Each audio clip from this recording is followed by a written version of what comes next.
Back at us here, ladies and gentlemen, from being tied at 10-all, Philippine Army has all of a sudden catapulted to a 6-point lead. In fact, at one point, lumamang na itong Malaysia, 10-9, Noreen. That's right, and you know, it was just a wake-up call for Army. Right. Balse, Salak on the quick set, Bunag, but that goes long.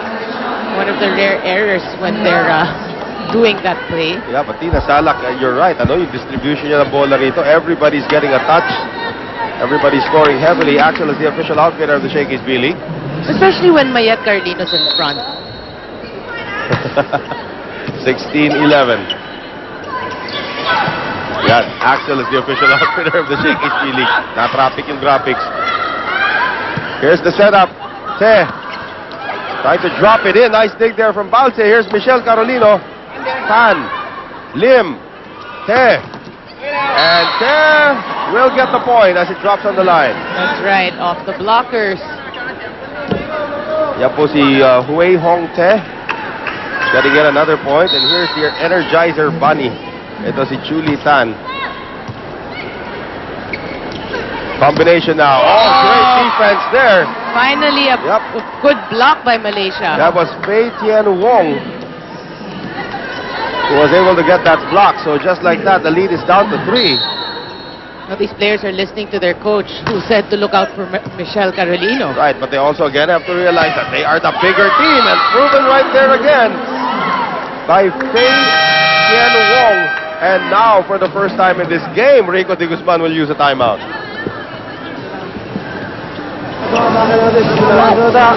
Yung atake natin pag mga ganun, hinigasipagan mo, ha? Sintinado pagbigay mo ng stress. Week nito, wala eh. Nakabang na agad sa stress.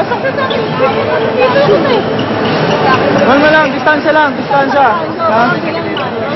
Huwag na natin palapitin, alagaan natin yung lamang.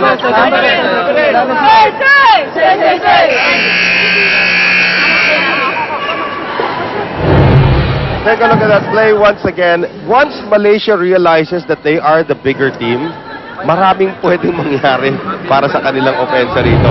In fact, you know what? You're right, Noreen, sa observation mo. Army's not even going with their strongest lineup yet. That's right. You know, coach just opted to go to their first pick, the one who won the last conference. In fact, Dakis is not even on the floor right now for them. Here's Carolino. Oh, that came off of the hands of Tan. And sometimes it doesn't pay to be too tall. Right. Dakis now will come back in as Michelle Carolino will serve. Yeah, alam mo, ano height nitong si Jocelyn Jo? She's about 6'1". Wow. Tumabi kanina si Reyna Villamor doon, ang layo eh. Oh, good save. And that will not make it across, coming there from Mohammed. Again, ito si Mohammed Hussein, has been the weak link para sa kanila so far. But they have no other libero on that squad. That's the negative aspect of having just one libero. It just doesn't have a good day, wala na. Unlike the Philippine Army, they have 2 liberos, and the other one happens to be a national team member who's not even playing yet. Yan po si Jen Reyes. Here's Dakis, and she will drop it in.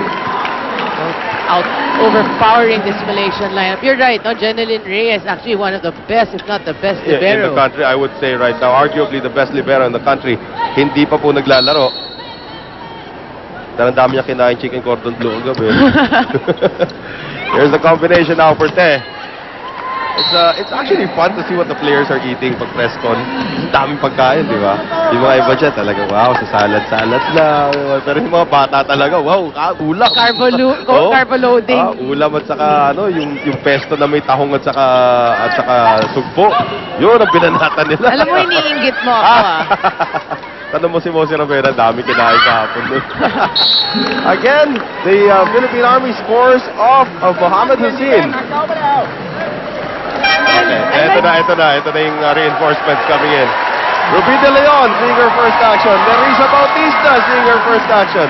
So you got 2 national veterans. Yeah. Former MVP Nerissa Bautista of the Shakey's B-League. And Ruby De Leon, national team veteran. So iisipin na naman ng Malaysia. Okay, sino na naman sa dalawang to ngayon? But if Malaysia actually has some beach volleyball players, they would quickly recognize Nerissa Bautista there. Oh, definitely. Here's the combination now to Te. Hoy, sinubukan niya kaagad kung sino itong Nerissa Bautista. And Te is able to score. But it is still 2016 in favor of the Philippine Army. If it's Front Family Pizza, it's gotta be Shakey's.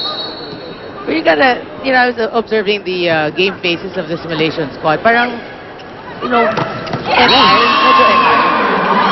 Medyo may katangkaran yon, Joanne Bunag. Itong si Jocelyn Cho. Joanne Bunag said, "How tall are you?" Siguro mga 4 inches taller than you, maybe 5. SEA Games veteran. Former national team member lang naman ng Malaysia yan. De Leon, Dakis. And Dakis uses her brains there. She's one of the more intelligent volleyball players. Ito si Rachel Ann Dakis. Oh yeah, definitely. And it also pays, usually, it also pays if you take up the sport late. Kesa nung bata ka, di ba, nakuha mo na yung mga basic, nagde-develop ka ng bad habits. That's right. But- Any sport naman Yeah, sila na. pero those who really take it up late, as there's a service error there from Bunag, actually have they have the advantage of not being able to have the time to form some bad habits. That's right. I mean, there are so many basketball players. Well, Hakim Olajuwon took up the sport really late. Bal David took up the sport in first year high school na. Natuto si Bal David mag-basketball. Tapos kung magaling pa yung coach. Oo. Teresa Bautista able to get her first point here in this tournament. And like Rachel Andakis took the sport up second year high school. Wow. So that's really late already. I mean, Rachel Andakis, who's serving right now, is actually groomed to be a model. But then, she took up the sport of volleyball, and now she's a member of the national team, as we have a timeout here called by Malaysia. They are down by 4. Okay, we still have time to recover, to get points now. Remember, block number 5. Actually, then setting smart. Okay. Back defense. Tighten the defense. Sometimes jangan masuk terlalu dalam. Stay a bit at the baseline. Okay. Keep spinning up.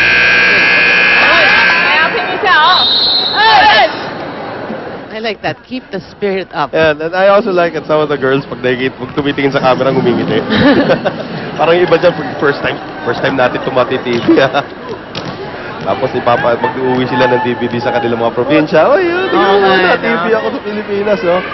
I mean, for some of these, there are a bunch of teenagers on this team. This is their first international travel. Yeah, that's right. This is the first time that they're actually carrying their country's flag on their shirts. Diba? I mean, it's a great experience, especially for the younger players of this team. Rachel Andakis, Muhammad Hussein once again on the reception. Set aside there by you. Combination. Carolino cross-court gets it. Look at the front line of Philippine Army. How often will you get to see Teresa Bautista standing beside Mary Jean Balse, standing beside Michelle Carolina? Tatlong MVP. Exactly. Nandiyan kaagad sa harapan. Rachel Andakis, of course, the reigning finals MVP. Muhammad Hussein gets it across. Ruby De Leon. Oh, the best setter feeds the former MVP. And that was what the coach of Malaysia was saying. Number 5. You have to check number 5, and that's number 5. Well, she is the lone center here para sa Philippine Army, and she sent them the 6 set points rather. And the remote control serve starting to work slowly for Rachel Andakis. Na-recharge na yung battery. Joe pushing it. Dakis, De Leon, Balse, Muhammad Hussein. Joe, blocked there by Balse. And Like Wan Lim turns herself into an attacker. Teresa Bautista. Okay. It should be a free ball. Like Wan Lim gives up the free ball. Ruby De Leon. Combination. Dug up there. Muhammad Hussein, but no reaction there coming from Chu Lee Tan. As the Philippine Army takes set number 2, but it was a harder victory now for the Philippine Army. As we take a look at our B-League winning play. On that Michelle Carolino attack, nasalo naman ni Muhammad Hussein, but Chu Lee Tan was not there to pick it up for Malaysia. We'll be back. Stay with us.